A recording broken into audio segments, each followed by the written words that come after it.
Awaken your spirit chosen ones. Some people don't come after you because you're weak.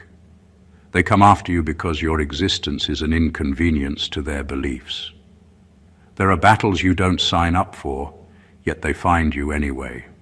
Not loud wars, not dramatic showdowns, but long, calculated attempts to wear you down, confuse your direction, and make you doubt your own footing. This isn't about fantasy or exaggeration. History, psychology, and even workplace studies show a clear pattern. People who grow without permission attract resistance from those who rely on control. Progress without approval is disruptive, and disruption always creates enemies. What makes this story unsettling isn't the presence of opposition. It's the obsession behind it. When someone keeps coming after you long after they should have moved on, it's no longer strategy, it's personal. There's a point where effort stops being logical and starts being revealing. And that's where the truth leaks out. Here's the uncomfortable fact most people don't like to admit. Not every attack is meant to defeat you. Some are meant to validate the attacker. If they can break you, they feel justified. If they can't, they feel exposed. And exposure is far more terrifying than loss. That's why the pressure increases when you stay calm, why the noise gets louder when you stay focused, and why the interference becomes almost comical when you refuse to play along. At some point, you start realizing you're not in danger, you're inconvenient. There's also a strange irony in all of this. The more someone obsesses over taking you down, the more energy they donate to your evolution. While they're busy plotting, you're adapting. While they're rehearsing control, you're mastering restraint.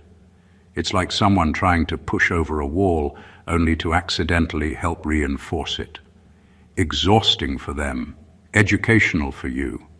So if you've ever felt targeted in a way that didn't make sense, pressured in ways that felt oddly personal, or opposed by forces that seemed over-invested in your failure, stay right here. This isn't a story about demons being defeated.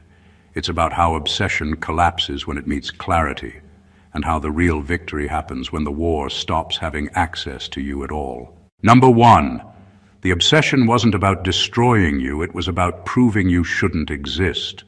Some attacks aren't launched to win, they're launched to erase the evidence that someone like you can exist and still succeed. From the very beginning, the focus was never really on ending you. It was on invalidating you. Your presence alone challenged a belief system that depended on limits, hierarchy, and permission. You moved forward without fitting the expected mold, and that made you a walking contradiction. For someone who built their sense of power on controlling outcomes, that kind of contradiction feels intolerable. What drove the obsession deeper was that you didn't just survive, you continued.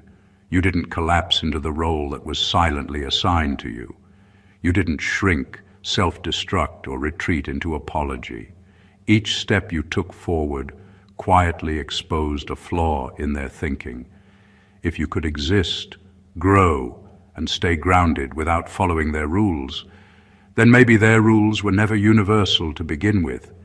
And that realization is threatening to anyone whose identity depends on being right. That's why the pressure felt personal. It wasn't random interference. It wasn't bad luck. It was an ongoing attempt to force a conclusion that matched their expectations. They needed you to fail so they could say, "See, that's how it always ends." When you didn't, frustration turned into fixation. Logic gave way to obsession. Instead of reassessing their worldview, they doubled down on attacking the exception. Here's the quiet truth most people miss. When someone becomes obsessed with taking you down, they've already admitted you matter. Not in admiration, but in threat. Your existence questioned something they were afraid to examine, and rather than doing the hard work of self-correction, they chose resistance. The real reason you kept winning wasn't strength or protection. It was legitimacy.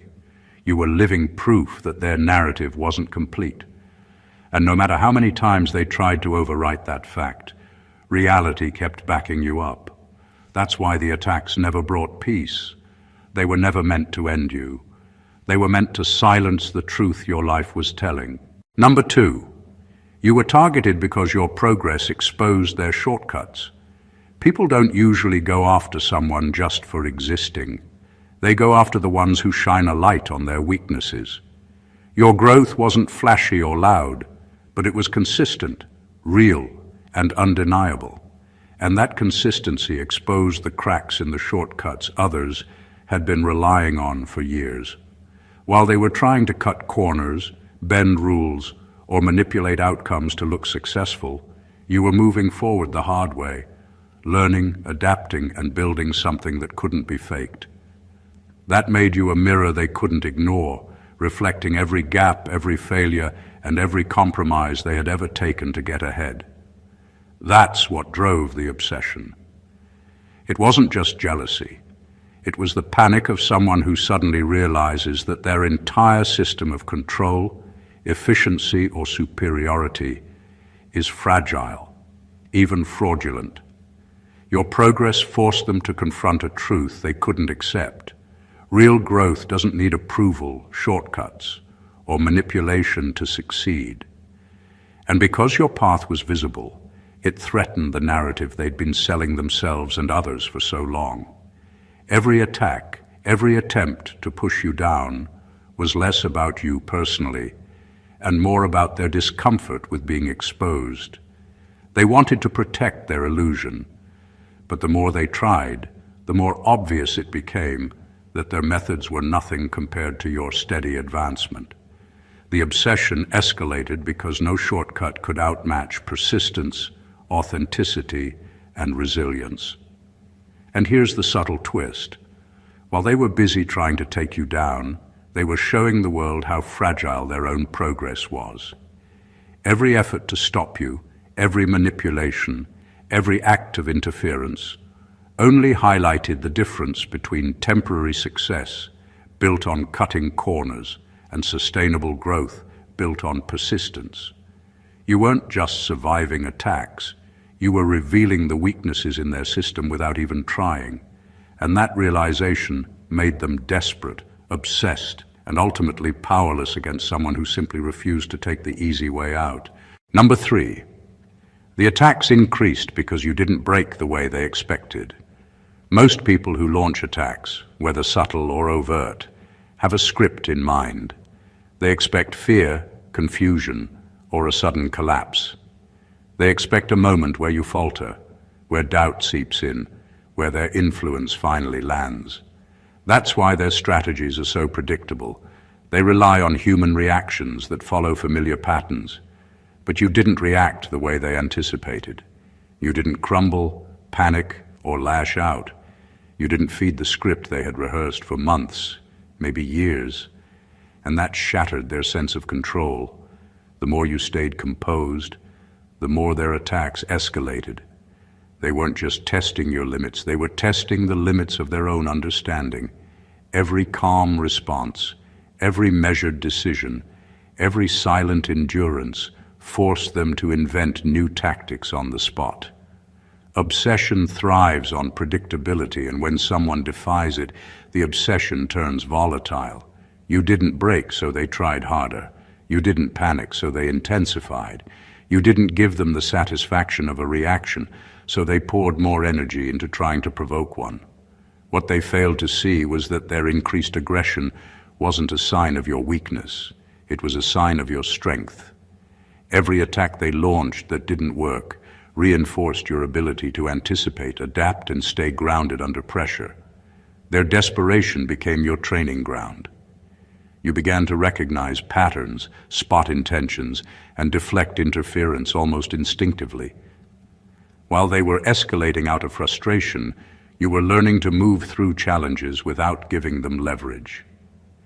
And here's the real twist. The more they tried to force a reaction, the clearer it became to anyone observing that their obsession was irrational. It revealed insecurity dressed up as power, desperation dressed up as strategy, Meanwhile, you were untouchable not because of luck or protection, but because your composure dismantled the very foundation of their plan. You weren't just surviving, you were rewriting the rules of engagement without ever making a sound. Their intensity became irrelevant the moment you refused to participate in the performance they had designed for you.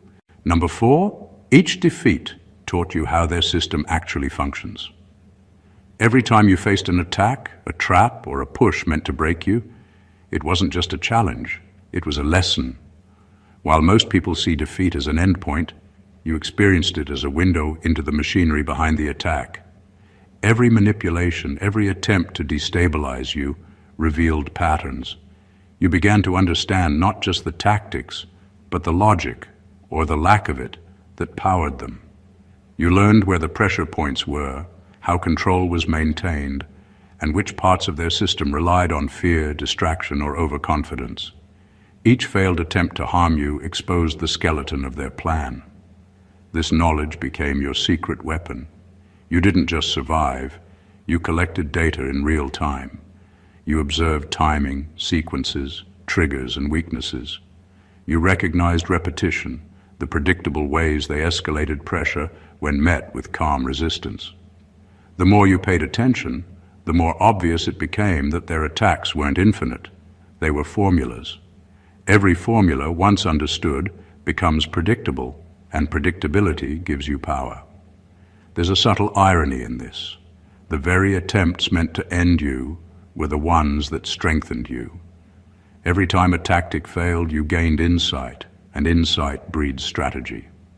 You learned to anticipate moves before they happened, to read intent behind words, gestures, and decisions.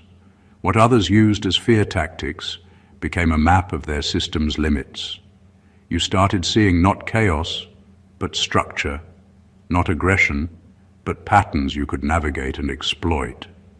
By the time the attacks became relentless, they had unknowingly trained you to move through life with an understanding few ever develop.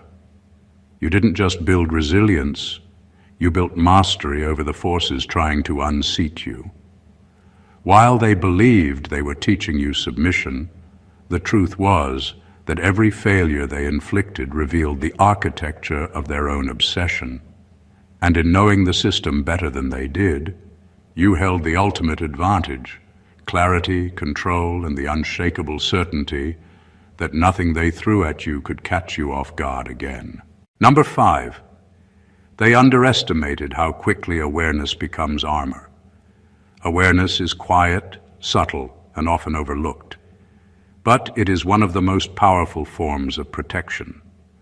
The Warlock and their forces assumed that force, deception, and relentless attacks would be enough to weaken you. They didn't account for the fact that once you understood what was happening, their tactics lost their edge. Awareness turned every attempt against you into information.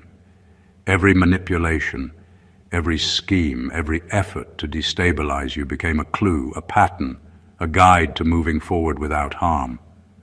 The moment you recognized the game, you stopped being a participant and became an observer, and observers are almost impossible to defeat. The irony is that they were feeding your armor the entire time. Every attack they launched, every trick they used, sharpened your senses.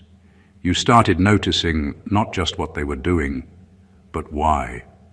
You began to recognize the moments designed to provoke panic, to create doubt, and to make you overreact. And as you noticed, the attacks lost their power. Awareness doesn't fight physically, it neutralizes intent.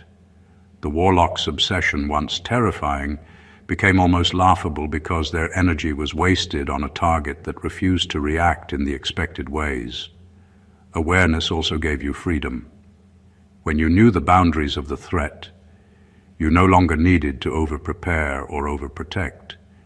You moved with precision instead of paranoia. You could anticipate and sidestep while they burned themselves out, trying to manipulate what they couldn't reach. Every escalation on their part became a sign that you were winning in the quietest, most unstoppable way. In the end, awareness was your invisible shield. While others rely on force, speed, or intimidation, you relied on understanding, perception, and clarity. And the most dangerous thing for someone obsessed with control is not defiance or resistance, it's comprehension. Once you saw through the chaos, you became untouchable, not because of strength or luck, but because knowing the game made you immune to it. And nothing frustrates an obsessed opponent more than realizing their every effort is irrelevant against someone who simply sees clearly.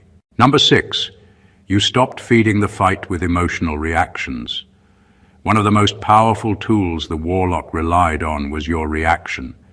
Every attack, every manipulation, every attempt to provoke you was designed to elicit fear, anger, or confusion. They thrived on the energy your emotions created because obsession feeds on participation.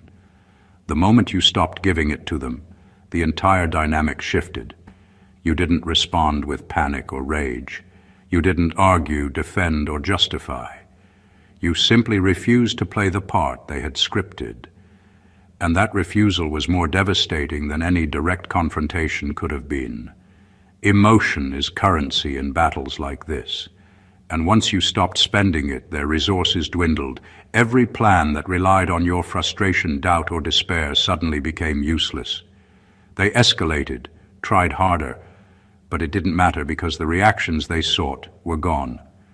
Calmness, clarity, and detachment turned into invisible armor. You weren't ignoring the attacks. You were absorbing them without granting them power. That alone forced the Warlock to overextend, to reveal desperation, and to make mistakes they couldn't recover from. The beauty of this is subtle. By refusing to react, you turned their aggression into wasted effort. While they were counting on your fear or confusion, you were observing, analyzing, and strengthening. Every attempt to provoke became a lesson in their methods and a chance for you to refine your response. What was meant to weaken you ended up sharpening your understanding, your resilience, and your strategy. Eventually, the obsession itself began to implode. Without your participation, their fixation became unproductive.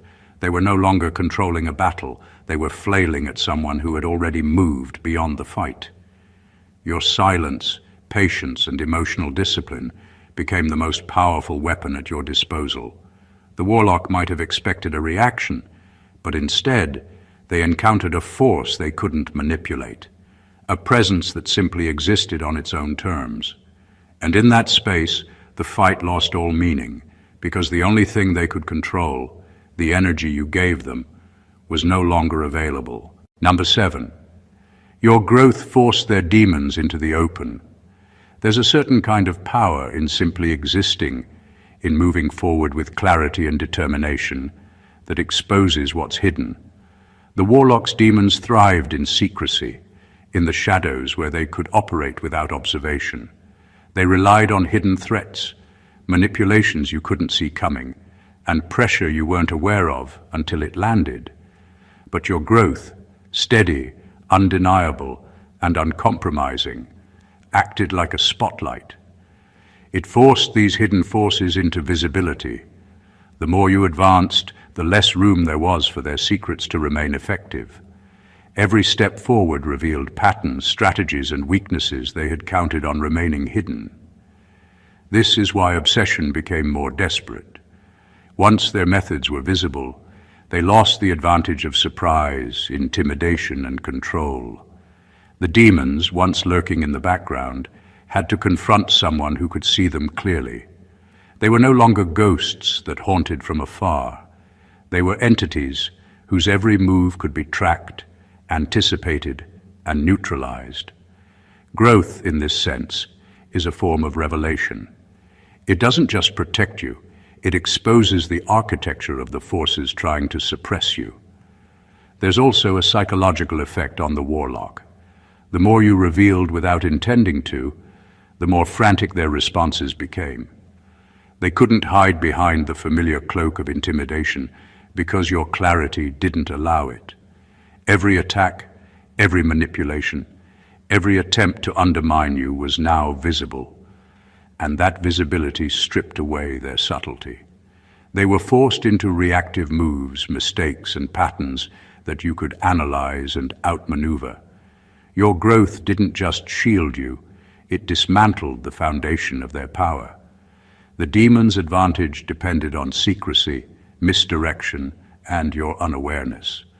By refusing to shrink, by refusing to hide, you turned exposure into your ally.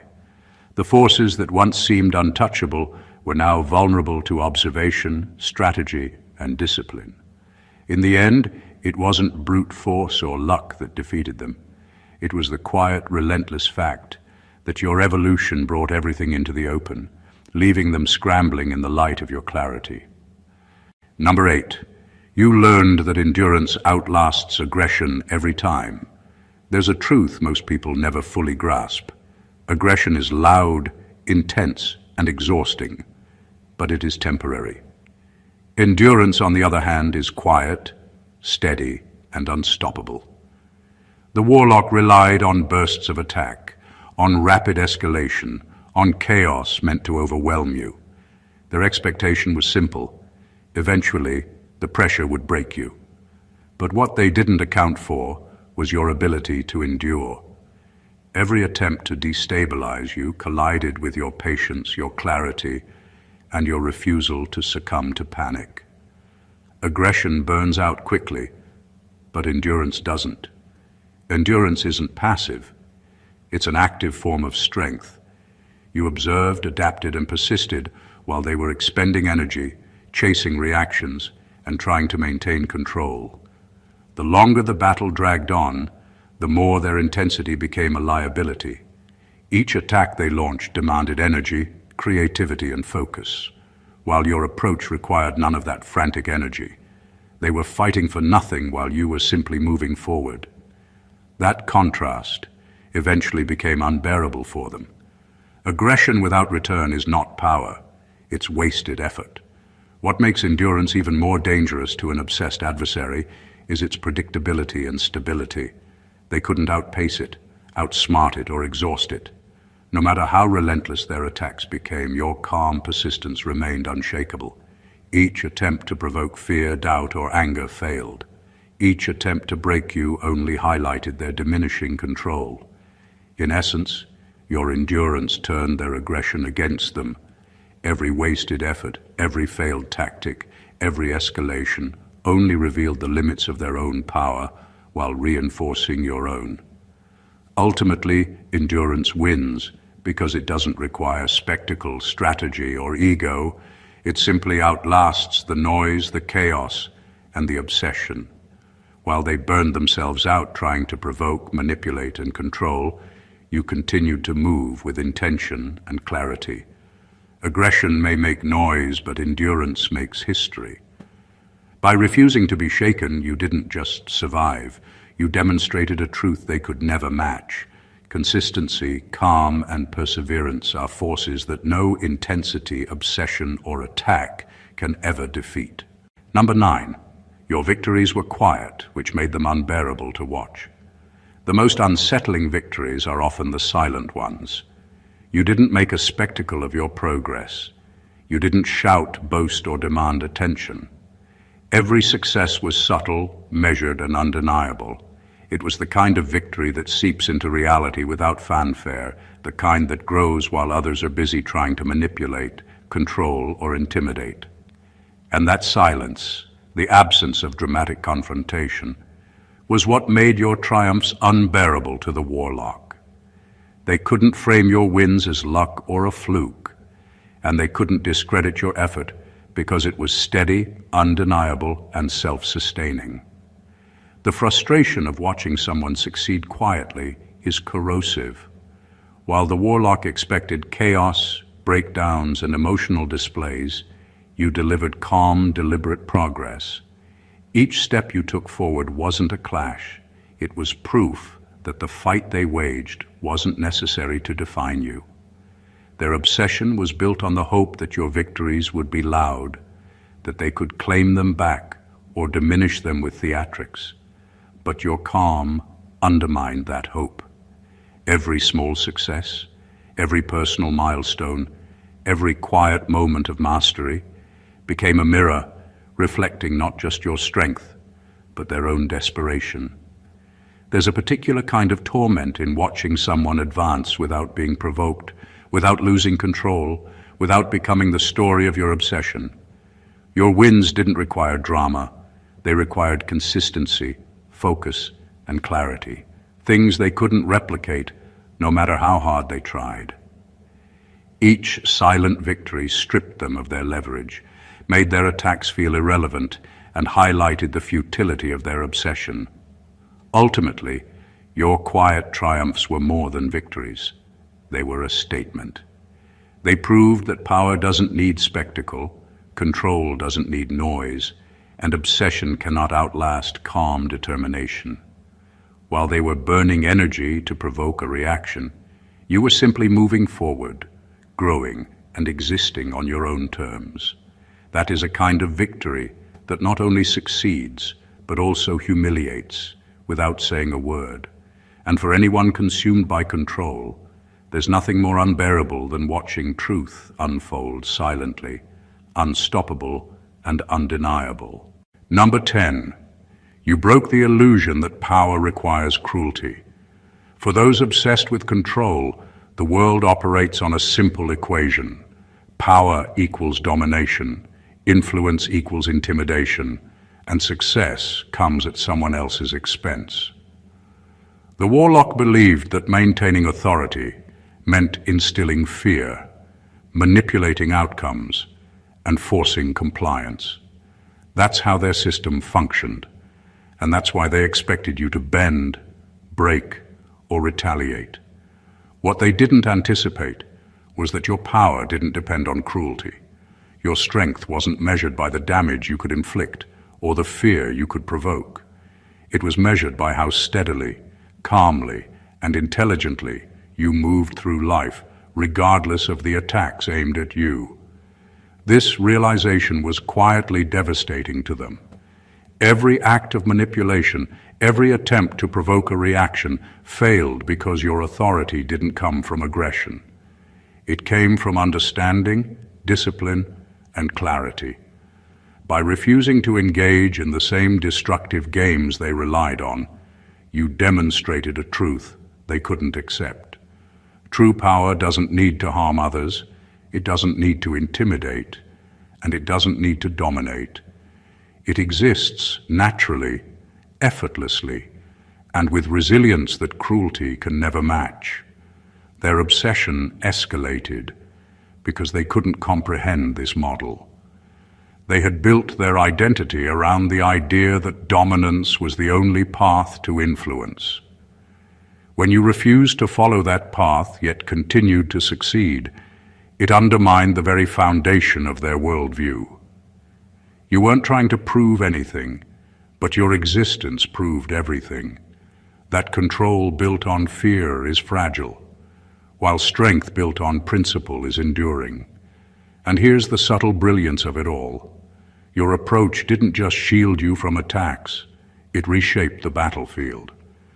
By breaking their illusion, you exposed the limits of their power, making every attempt to challenge you not only futile, but transparent.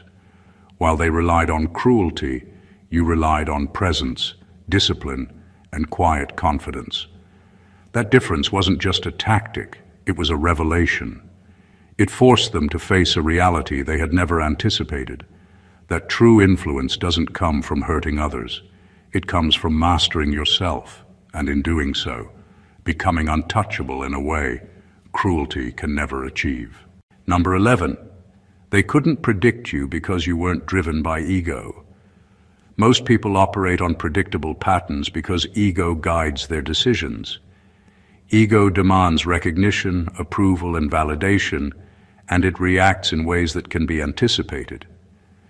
The Warlock expected that every attack, every manipulation, every attempt to destabilize you would trigger a predictable response: fear, anger, defensiveness, or desperation. That's how they structured their obsession, how they timed their assaults, and how they measured their own sense of control. What they didn't count on was that your actions weren't fueled by ego. You weren't performing for approval, defending your image, or seeking to prove yourself. You were simply acting with purpose, clarity, and focus. That made you unpredictable, untraceable, and untouchable. Without ego to manipulate, their usual levers of control were useless. They couldn't provoke a reaction because there was no vanity to exploit, no insecurity to trigger. Every effort they made to anticipate your moves failed because you weren't operating from fear of judgment or desire for recognition. Your decisions were calculated, grounded in reality, and free from the distortions that cloud perception. In their eyes, unpredictability is chaos, but for you, it was freedom. The very thing that made them obsessed, the inability to control or predict your response, was your greatest strength. Their frustration escalated as they tried harder, pushing boundaries, testing limits, and inventing strategies that assumed ego-driven reactions. Every failure to provoke the expected response chipped away at their confidence and exposed the flaws in their obsession. Meanwhile, you moved with precision, using calm, rational judgment to navigate attacks. Every attempt to corner you only highlighted the difference between ego-driven desperation and purpose-driven resilience. Ultimately, the reason they couldn't predict you wasn't luck. It wasn't secrecy or protection. It was the absence of ego. By acting from intent rather than pride, from clarity rather than vanity, you became immune to manipulation. Their obsession, their intensity, and their aggression could not map onto someone who operated beyond ego, and in that space you achieved the kind of power that is impossible to challenge, control, or anticipate. Number 12. Every failed attack weakened their belief in their own mastery. The Warlock's obsession thrived on confidence, the kind built on control, manipulation, and the certainty that they could bend circumstances to their will. Every plan, every scheme, every subtle attempt to undermine you was executed with the belief that it would succeed. Their power depended on mastery, on the unshakable notion that their strategies were flawless and their influence absolute. But every time you resisted, every time you remained unshaken, every time you turned their attacks into lessons rather than setbacks, that belief began to crumble. What they failed to recognize is that confidence rooted in domination is fragile. It thrives only when results align with expectations. When you refused to play the role they had scripted, when you defied the outcomes they predicted, it introduced a new variable into their system: uncertainty. That uncertainty spread like a crack through the foundation of their control. The more they tried, the more obvious it became that mastery wasn't absolute. Their confidence, once steady and imposing, wavered under the pressure of repeated failure. And here's the critical point. Their obsession became self-defeating. Every attack meant to prove dominance, instead highlighted incompetence. Every attempt to manipulate you exposed their inability to predict, control, or influence your actions. While they were focused on proving power, the failures built quietly, cumulatively, like erosion undermining a cliff. What they thought was mastery was revealed as fragile, reactive, and ultimately powerless against someone who operated with purpose and clarity rather than fear or ego. In the end, their belief in control was hollow. The obsession that drove them forward, the need to prove superiority, to manipulate outcomes, to dominate, backfired. Each failed attempt didn't just leave you standing, it chipped away at the illusion of their power. By refusing to succumb, you didn't merely survive attacks, you dismantled the foundation of their confidence. Every failure on their part strengthened your position, while simultaneously exposing the fragility of theirs. In that space, mastery was no longer theirs, and obsession, once a weapon, became a mirror reflecting their own vulnerability. Number 13. You survived long enough to outgrow the battlefield. There's a point in every prolonged struggle when endurance transforms into transcendence. The Warlock and their forces believed the battle was about confrontation, that the objective was to break you within a set of rules, limits, or timelines. They measured success by immediate impact, by visible collapse, by the kind of reaction that confirms control. But you didn't play by their timetable. You moved at your own pace, learning, adapting, and persisting until the rules of the battlefield no longer applied. Survival wasn't about resisting moment by moment. It was about outlasting the relevance of the fight itself. By staying steady, by refusing to be distracted or provoked, you changed the nature of the struggle. What once seemed urgent and threatening gradually lost its grip. Every attack, every attempt to destabilize you, added to your knowledge and resilience, rather than diminishing it. You didn't just withstand the pressure, you transformed it into experience, insight, and clarity. The battlefield that was meant to contain you became a training ground, a stage for growth, and eventually, a place you outgrew. There's an invisible shift that happens when someone outgrows the conflict. The aggressor loses purpose. The Warlock's obsession depended on the idea that you were accessible, that their actions could influence, manipulate, or intimidate you. But when you evolved beyond their reach, the dynamic inverted. Their attacks became meaningless, their manipulations irrelevant, and their fixation hollow. Survival was no longer just a defense, it was a liberation. The real power of this moment is subtle but absolute. Outgrowing the battlefield isn't about annihilating opposition or proving dominance. It's about moving beyond the scope of influence and obsession. It's about reaching a state where the energy spent against you no longer matters because you exist outside the parameters of their war. By surviving, learning, and evolving, you didn't just win, you rendered the battle obsolete. The war ended not because it was fought to completion, but because you were no longer in the arena they thought contained you, and in that absence, ultimate freedom and victory quietly claimed their place. Number 14. The obsession ended when they realized you were no longer available to conquer. Obsession thrives on access. It survives on the idea that the target can be reached, influenced, or controlled. The Warlock believed that no matter how resilient or clever you were, there would always be a point where they could assert dominance. Every plan, every manipulation, every attack was rooted in the expectation that you were within their grasp. But the truth is, power isn't about how hard someone attacks. It's about who remains untouchable. The moment they realized you could no longer be reached, that their strategies no longer mattered, their obsession lost its fuel. You weren't defeated, distracted, or hidden. You simply moved beyond the scope of their influence. All the tactics meant to provoke fear, doubt, or reaction fell flat because they no longer had access to your energy, your focus, or your response. Their fixation, once intense and relentless, became hollow. The desperation that had driven their attacks now reflected their own limits rather than your vulnerabilities. They could no longer project control, manipulate outcomes, or feed their sense of superiority, and that realization was unbearable. Being unavailable to them didn't require dramatic gestures or displays of power. It was subtle, quiet, and absolute.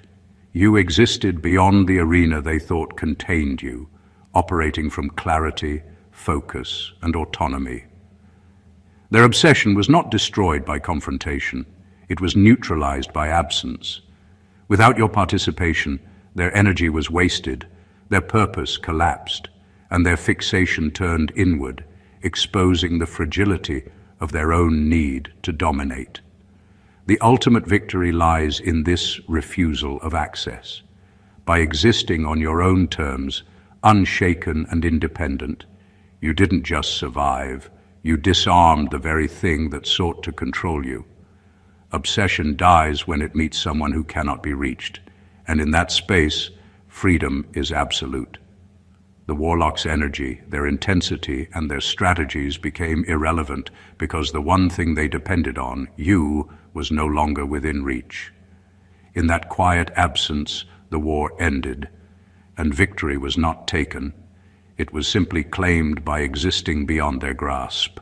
The story of facing relentless obsession is not one of brute force or dramatic confrontation. It's a story of clarity, endurance, and quiet mastery. Every attack you survived, every manipulation you saw through, and every attempt to provoke you only strengthened your presence. You turned aggression into insight, chaos into understanding, and fixation into fuel for your growth. While others measured power by domination, intimidation, or control, you proved that true strength comes from purpose, calm, and the refusal to participate in the games of obsession. Your victories were subtle but profound. Your endurance outlasted every attack, and your awareness became an invisible shield no strategy could penetrate. You exposed the flaws in their systems, shattered their illusions of control, and ultimately made the battlefield irrelevant simply by existing beyond its scope. In doing so, you didn't just survive, you transcended, showing that power is not taken through fear or cruelty, but claimed through mastery over self and clarity of vision. The forces obsessed with breaking you discovered the hard truth. The stronger you grow, the weaker their control becomes, and the more untouchable you truly are. This is more than a story of surviving attacks. It's a blueprint for anyone navigating forces that seek to undermine, control, or intimidate. It's a reminder that calmness, consistency, and clarity are more potent than any form of aggression, and that the ultimate victory lies not in defeating others, but in moving beyond their reach. If you found this journey compelling, inspiring, or eye-opening, make sure to subscribe to the channel for more insights that reveal the hidden truths behind influence, power, and resilience. Don't forget to like this video if it resonated with you. Leave a comment sharing your thoughts and share it with someone who needs to see that true strength isn't about fighting harder, it's about rising higher. Stay awakened, chosen ones.